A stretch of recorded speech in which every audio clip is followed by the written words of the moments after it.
Hi, my name's Jackie Rosales. I'm the Director of Faith Formation here at St. Martha, and I'm one of the people that's been pushing this book, and I wanted to explain why. The basic reason is because here at St. Martha, our parish staff is working hard to help all of you grow in your faith all the time. That's our goal. That's our mission. We want you to know Jesus. We want you to have a relationship with Christ. And this book is a tool to really help you do that. But it's a tool. It's one tool, a very good tool. But there are other tools, and I kind of wanted to share some things that have happened in my life that have helped me to grow in my relationship with Christ, and share some of those things with you. As many of you know, or maybe don't know, I was Protestant growing up, and grew up in a very good Christian family, and I did know Christ. But as many people do, I went off to college, and those weren't the cool kids, so I didn't want to hang out with those Protestant kids very much. And I grew away from my faith. I didn't go to church, and I didn't pray or read my Bible. I just did what I wanted to do. But one really important tool that God uses is other people. He uses people. Jesus is in everyone we meet, and he put some really good people in my life and in my path. And one of them is my husband, who introduced me to the Catholic faith. I was married. We got married in a Catholic church, and we were married for 4 years before one day at Mass. I went to Mass every weekend with my husband. That was one thing. He really, really influenced my life very well, and I'm so thankful for that. And they were talking about RCIA, explained what it was, and I nudged my husband. I said, "We're going," and surprised him, surprised me. It was just this thing, and I didn't know why. Why all of a sudden do I want to become Catholic when I never even thought about it much before, except really to resist it? And I soon found out it was because I had this huge desire for the Eucharist, and that was it. Jesus wanted me to know him in a more intimate way. And the most intimate way we know Jesus is through the Eucharist. He becomes us. We become him. It's just amazing. And so, receiving the Eucharist regularly, attending Mass. I know during COVID right now, there are many of you who just can't, and this is, I understand totally. But I know when you come back, I know that you're gonna, I know you're desiring it, and I know you're gonna fall in love with it. I just couldn't get enough at first. But unfortunately, I let that wonderful feeling fade away when I became Catholic and got that communion. I was so excited and had that relationship. I kind of let it fade away. I remember actually at one point thinking, boy, sure is easy to be Catholic. All I have to do is put my hour a week of going to Mass in, and maybe volunteer here and there, and then I'm done. I don't have to do anything else. And that is just so not true. If we don't work to grow in our faith, and we don't go to meet Jesus, besides just the Mass, we're going to be stagnant, or we're going to lose our faith, and we're going to lose our relationship. So that's just not true. We do have to work towards it. Just like we have to work towards any friendship. If we have times where we get together with people, we get to know them better. If we don't get to be with them, we don't get to know them better, and we actually get to know them less, because there's things happening in their lives that we don't know. And it's the same with Jesus. Spending time with Jesus is our only way that we really get to know him. Some of the things that have helped me again are, another thing has been reconciliation. When I became Catholic, I went to reconciliation the day I became Catholic and was confirmed. That didn't go for a really long time. And again, God put a person in my life, a very good Christian Catholic friend, and she called me up one day out of the blue on a Saturday. She says, "I'm heading over to reconciliation. I'm picking you up. You're going with me." I said, "What? I haven't been in a long time. Don't know how to go." But I went, and she said, "Don't worry, we'll help you through this." And I did. An hour later of a very long confession, I felt so relieved and so free. When we go to reconciliation, that's what we get. We get a freedom. Living in relationship with Christ is a freedom. Some people think it's going to be a burden, but it's just not. You're just so much freer and happier. When you go to reconciliation, you're giving your sins to Jesus, and Jesus is taking them for you. You know, he died on the cross for us, and just for that reason. So letting him take those sins from us and having them gone is just such an amazing gift that we have. And if we don't take advantage of it, we're missing out. So, reconciliation is definitely an encounter with Jesus. And the more we go, the more we know Jesus, and the more we know ourselves, okay? So that's a very good thing. Adoration is another way that we really get to grow in our relationship with Christ. Adoration to me, going and spending time with Jesus. It's like having a cup of coffee with a friend.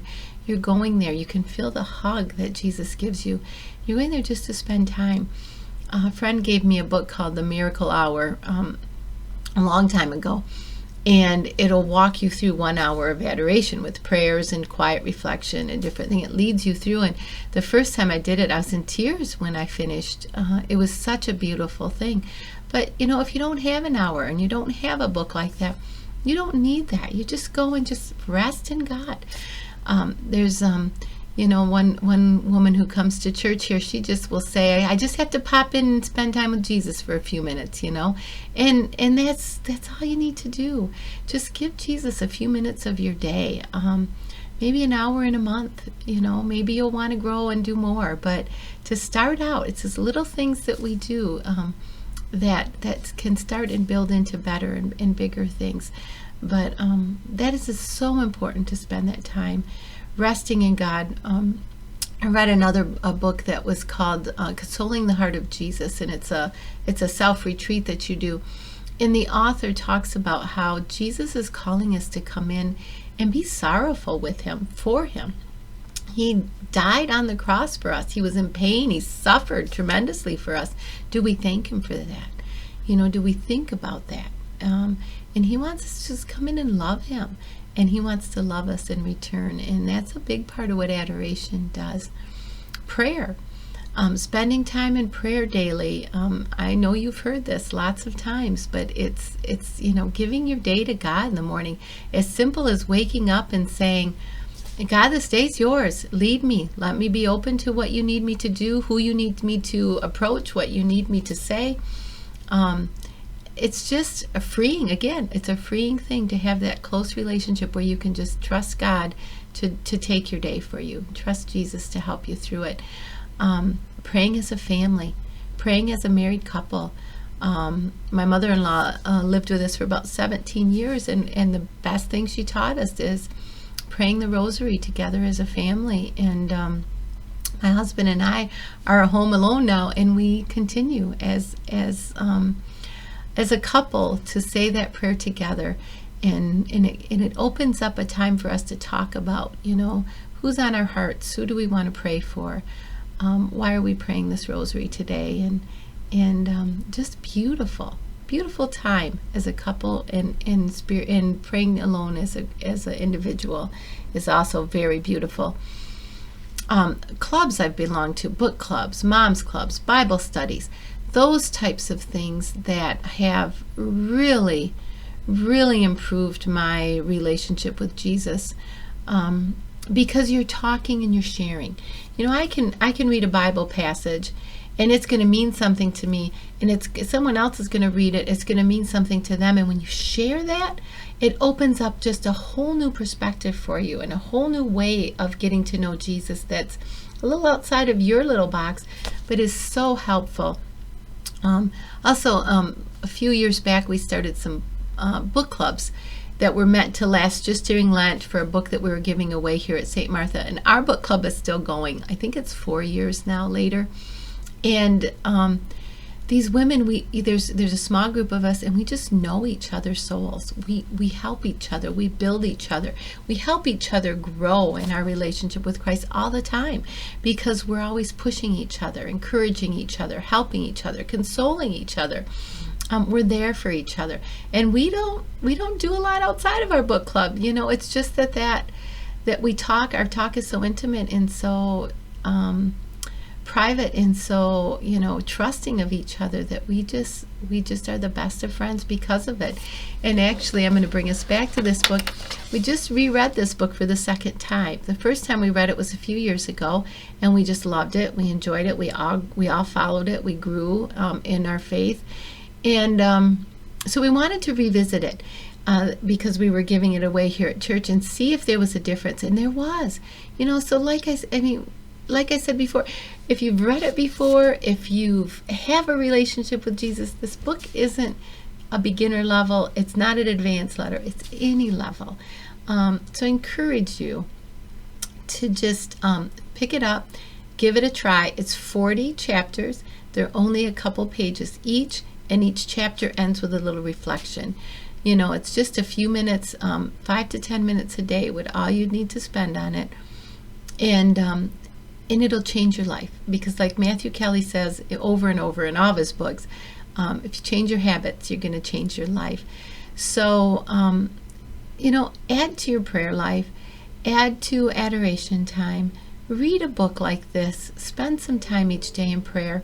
And you know what? Also be one of those people that were in my life, Don't be afraid to call a friend and invite him to reconciliation with you. Don't be afraid to give a book to somebody else.